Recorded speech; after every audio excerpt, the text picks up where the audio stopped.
Hey guys, Analogman here, back with another tier list, and this time we're looking at BT13.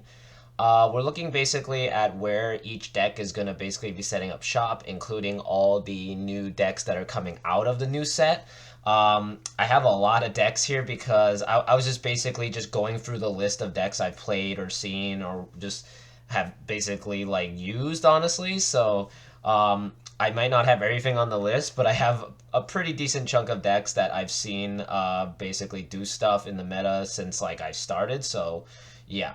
Um, Honestly, like BT14 is kind of weird. Like from what I know is that BT14 is when a new design team took over, but at the same time it's like right when they took over, so it's like a lot of like the new decks from the set, they do stuff, but they're not like really like super game changing. Like it feels like everything is still kind of like by the basics, still the same. Like Shine is obviously going to still be decent, especially with all the new training cards that we're getting. Um, Freaking Bloom still will be good. Alpha still does its own thing. That's just it's just kind of how it is. It's really strange. Like we don't really get a shakeup until later, but at the same time, things will shift in the meta, which is cool because some decks do get pretty decent support, like Bloom. Like Bloom gets some crazy good stuff, and of course, Digi Police or D Brigade finally becoming like an even better deck than it was before. So cool, to see that things are basically changing a bit at least. But yeah, let's actually get into the tier list so we can see where everything lies down.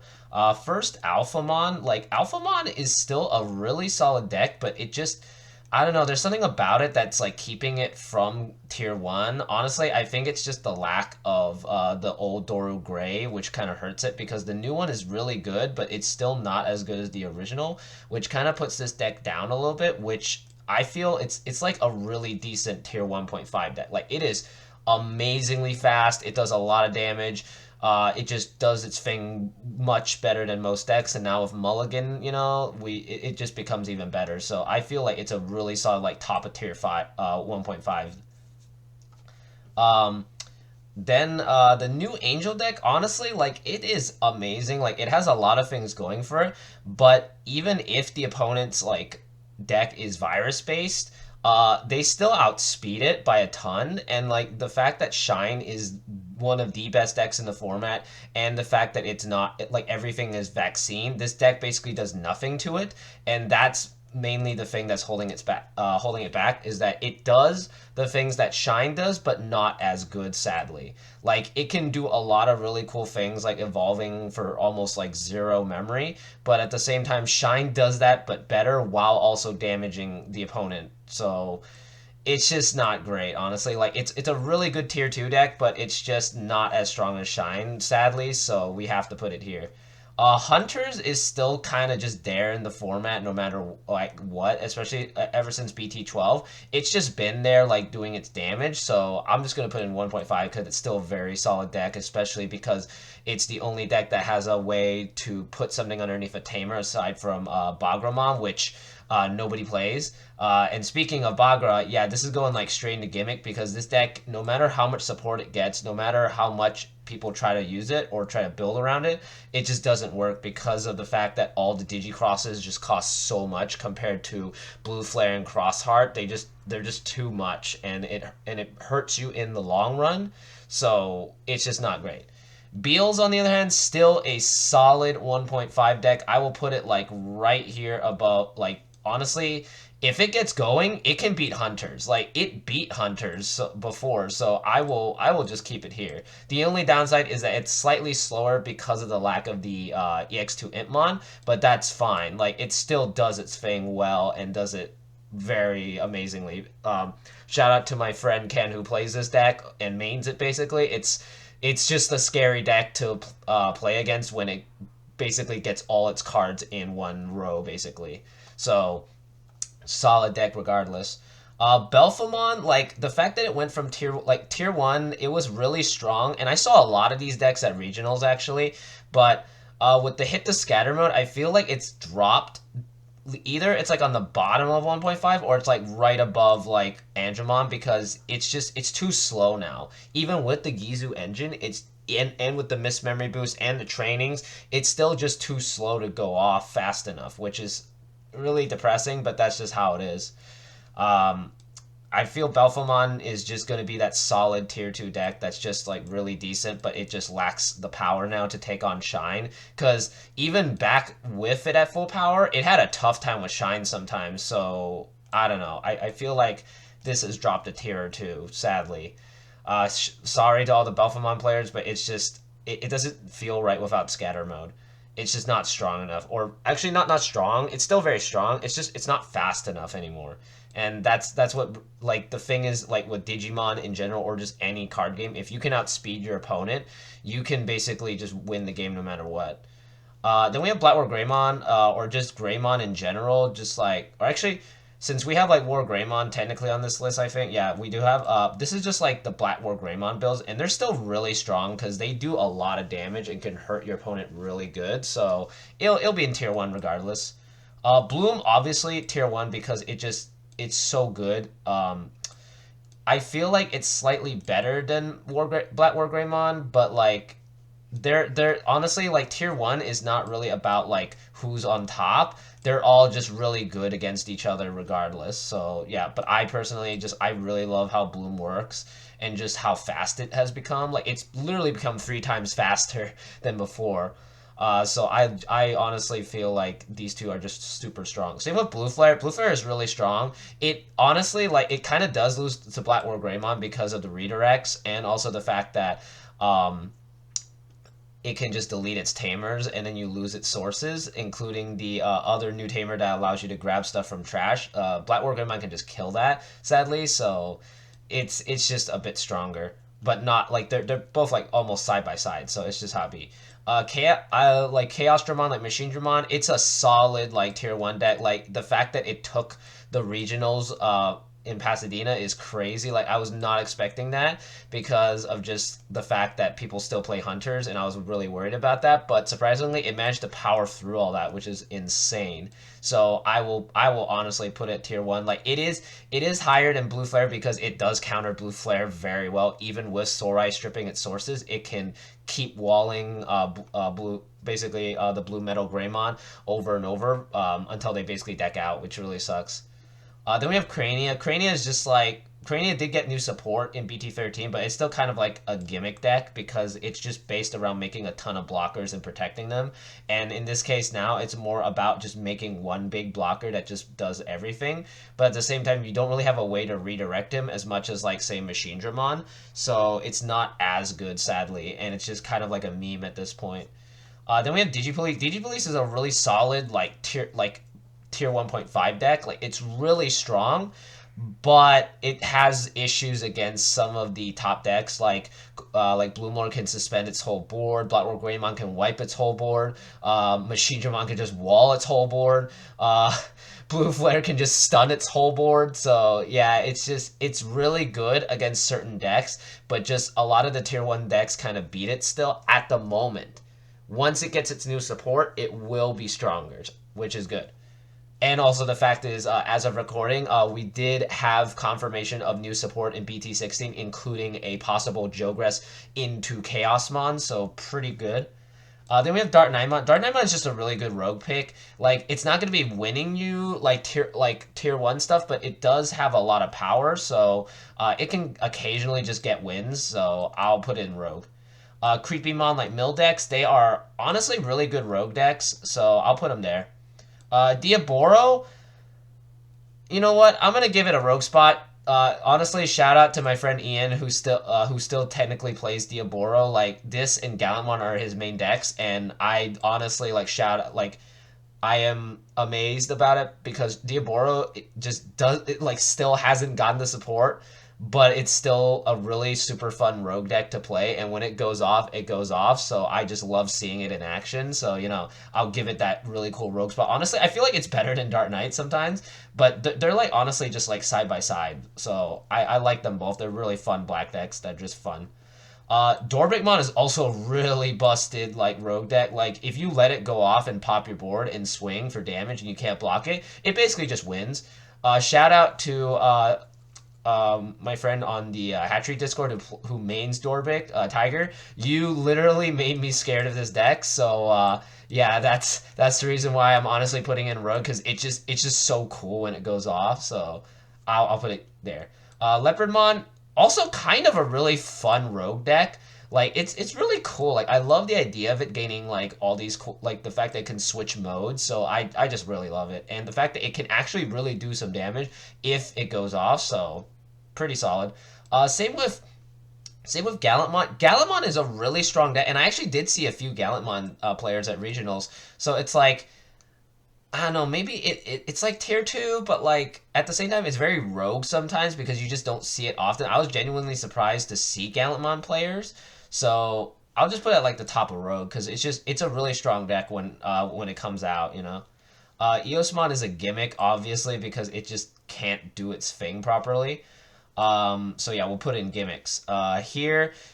Right here for Rogue, we'll put Examon because Examon is still really strong. I would say it's better than Leopardmon because it can just suspend and do a lot of cool things, but it just hard loses to Blue Flare. So yeah, we'll just leave it in Rogue for now. Fenrir, obviously, tier one. It is really fast and really strong, but at the same time, Blackmore Greymon and Bloom kind of check it. Same with Machine Dramon. So I'll put it like right here. It's in tier one, but like it's not the best tier one because a lot of the other stuff can check it. Then we have four Great Dragons. I honestly loved this deck when it came out, so I'm gonna put it in Rogue because I just love how it got like random support in this set for no reason, and that's just really cool. Grey Knightmon, it goes straight into Gimmick because it is just a terrible deck in general. I will put Imperial, like purple red, in Rogue because sometimes when you encounter a red purple Imperial player and they don't break, you basically just lose the game because they just go off and kill you. But I would say like 90% of the time they're going to be breaking, so it's just a good Rogue deck that just has problems. Same with Edamon. Like you see this pop up a lot, and even honestly with the new support, it is really good. I'm tempted to put it here in tier two, but like it's still just a rogue deck at the moment, sadly. So you know just how it be. Leopardmon Tribal still kind of a gimmick until we get the new support with Heavy Leomon. Same with Lord Nightmon. Lord Nightmon like fell off hard after BT5, so it's just been not having a great time. Mastamon is like a kind of like I feel like it's a tier dude. I feel like it might become a tier two deck. It's like right next to Angemon because they basically use the same exact like engine. So yeah, we'll just put it there for now. Merva or like Merva Loop, really fun rogue deck, but it's just not strong at the moment. Like it needs the Garuru engine, honestly. Then we have Garuru. Garuru's a really solid like tier 1.5 deck. I would honestly like put it next to Alpha because both of them just kind of like do their thing really well and efficiently, and both have taken hits and they still somehow just kind of stick around and do their thing. So same with like Beals. All three of these decks just kind of like do their thing and just have like and they just do it well. So and the fact that they also can occasionally counter most of tier 1, so it's like I just like having them here as 1.5, and Garuru is just a really strong deck, and as you know I really like Garuru because it's just a really fast deck, and I love decks like that. Aside from security control, which I do like too, but that's more of the complete opposite. But when I really want speed, I usually go for like one of these three, honestly, because they're just really fun to play. Mirage, I feel is still kind of in tier one. Like it's really strong and it does its thing, but it bricks a lot, even with the trainings. But it's still very strong, so we'll put it at like the bottom of tier one. Uh, Gamma, it's just a very solid 1.5 deck. Like I've seen it go off, do damage, and just kind of like check for game. So I'll give it the 1.5 spot. But it needs it, and I mean this. It really needs the LM05 set to give it that final push to be like in tier one or like the top of tier 1.5. For now, it's just in 1.5, but not at the top. Red Hybrid is also a really solid deck, but man, when it runs out of fuel, Man, this is not a great time, but it is actually still faster than Belfa, so we'll put it there. Rosemont Tribal, I don't know, with the new support, you know what? Yeah, we'll put it like bottom of tier 2 because it's basically trying to be Bloom, but it's just like one step short of hitting being like as good as Bloom. So we'll put it with like the Angel decks.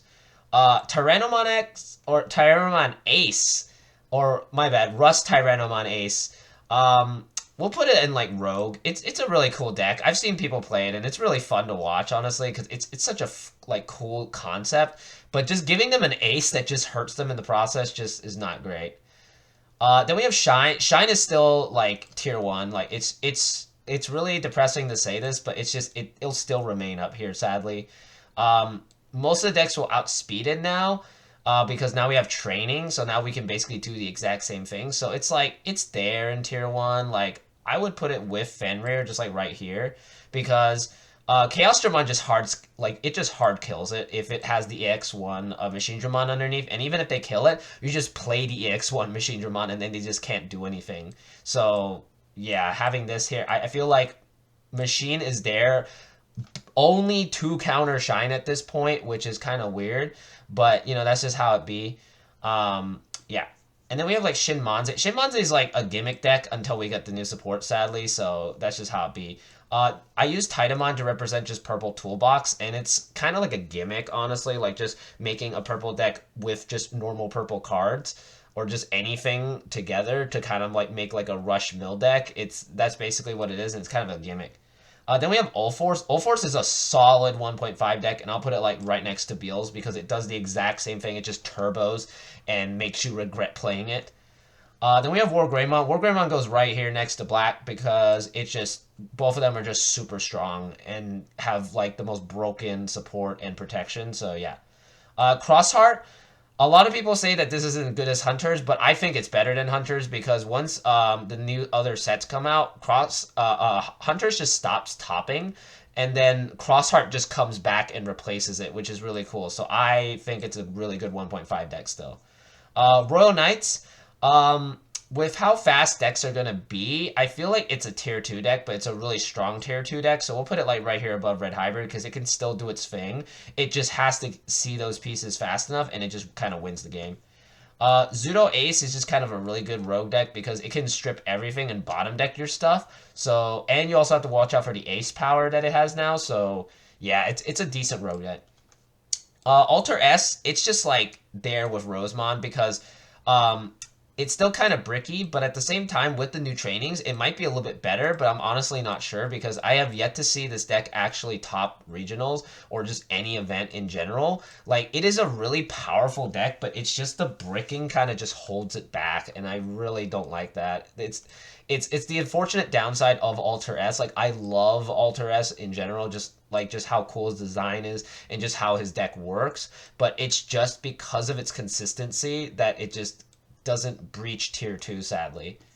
Then we have like Armor Rush. Armor Rush, honestly, like it's a really good deck and it has a lot of stuff going for it. So I'm just gonna put it like at the bottom of like 1.5 because surprisingly it can do certain things that just can wall out certain decks in tier 1. So I really just love Armor Rush, honestly. Like if not, we'll put it like here in like the bottom of tier 2 with like Alter S. Then we have like security control. Security control is kind of weird now. Like with all the new support, with all the new Serafi, and like I don't know, it's just with all the newer cards like going around making decks faster. Surprisingly, this deck can still stall out people. So I'm gonna put it like right here in like tier. You know what? Like it's not tier 1.5 because I saw more of this at regionals than alpha. So I'm gonna put it like right there next to Mirage, or actually like right here above Mirage because it counters Mirage hard. Same with like it counters Blue Flare pretty good too. It also it literally auto destroys Fenrir. Shine, it can win the game, but it's still a 50-50 chance. It's mainly if they don't see their Marcuses. you can beat Machine Dramon as well. Same with War Greymon and Black War Greymon because they're not running Delicate Plans or Yuya as much anymore. Same with Bloom. So it's like Security Control has a really good matchup against almost everything here except for like the Greymons, the Red Hybrid, and Royal Knights. That's about it. Like those are like the three matchups out of like the entire meta that it has an issue with. Aside from that, it basically beats every other deck, which is really insane. So I will give it that tier one spot because with how the meta is and how a lot of the decks aside from Greymon don't have protection, a security bomb can like mean basically your victory. So I really like that security control is kind of backing away. Then the very last deck we're looking at is Jesmon. Man, Jesmon just even with the things, you know what? I'll give it like it is fast. So I would say it's faster than Royal Knights. So I'm gonna put it right here in the top of tier two because it's just strong. Like with Savior Huck now, you can just keep going even more than usual. So I feel like this can actually outspeed Royal Knights now, thankfully. So yeah, we'll put it in tier two because it's a really fun deck and it did help me win a store championship. So you know what? I'll give it that spot. Aside from that, yeah, that's basically the list. Um, as I mentioned before with the other tier list, this is still my personal opinion, and honestly, like every other person's tier list I've seen is completely different from mine. They have, you know, it's all up to personal opinion, and I just like how varied it is. For me, like I of course have certain biases, like with security control and like machine and bloom, but like everything else, it's just I base it on what I've seen so far. Basically, information from Asia, Japan, just anywhere, the OCG basically, and then for the TCG, I just see like certain decks just all over the place. Especially like a lot of people in my locals are playing Fenrir, so in reaction, I played Security Control, and I honestly like did well with it. So I'm basing that off of information I've actually used and done and basically succeeded with. So I just go with that. Digipolice, I actually did see my friend Nathan actually win it, so win his matches with this. So I have high hopes for Digipolice, honestly. So I really want it to succeed. And then with Bloom, like the fact that I did pretty well with it in the regionals, despite like going even. It's still a really solid deck, even without protection. And I value decks that like can win without protection. So Shine can still do that. Freaking Fenrir can do it, but if it hits a security control player, it just auto loses, so that's just how it be. But every other deck just has like a really good thing going for it, so that's, you know, just how I see it. Aside from that, as usual, like, comment, subscribe, and let me know what you thought of this, and I'll see you guys next time.